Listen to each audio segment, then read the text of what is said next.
আওয়ামী লীগ নয়, এক অদৃশ্য শক্তি দেশ চালাচ্ছে বলে অভিযোগ করেছেন বিএনপি মহাসচিব মির্জা ফখরুল ইসলাম আলমগীর। শনিবার বিকেলে নয়াপল্টনে যুবদলের সমাবেশে এই অভিযোগ করেন তিনি।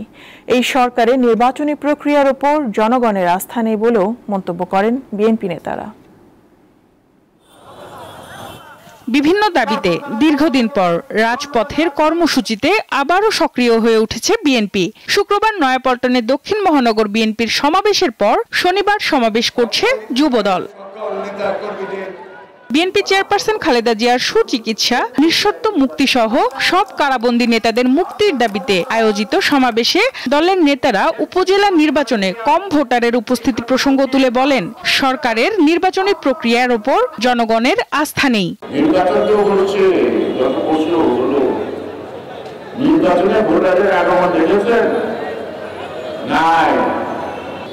যে যাই বলুক, জনগণ ভোট দিক বা না দিক, জনগণ খাক বা না খাক, ক্ষমতায় টিকে থাকতে হবে।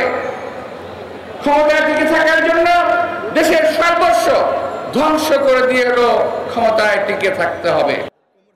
বিএনপি মহাসচিব অভিযোগ করেন, এই সরকার ঋণ খেলাপিদের স্বার্থে নতুন আইন করেছে। আওয়ামী লীগ সরকারে থাকলেও অন্য কারণ নির্দেশে দেশ চলছে বলে অভিযোগ করেন তিনি।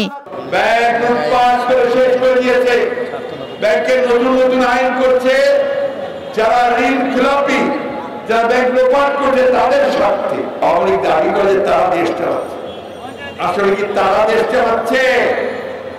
তারা দেশ চালায় না, এক অদৃশ্য শক্তি দেশ চালাচ্ছে এবং যাদের নির্দেশে তারা আজকে বাংলাদেশে মানুষের অধিকারগুলোকে কেড়ে নিয়েছে।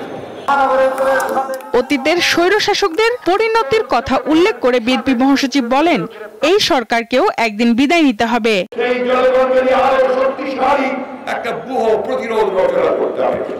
সঞ্জিদা প্লাবনী, দীপ্ত সংবাদ, ঢাকা।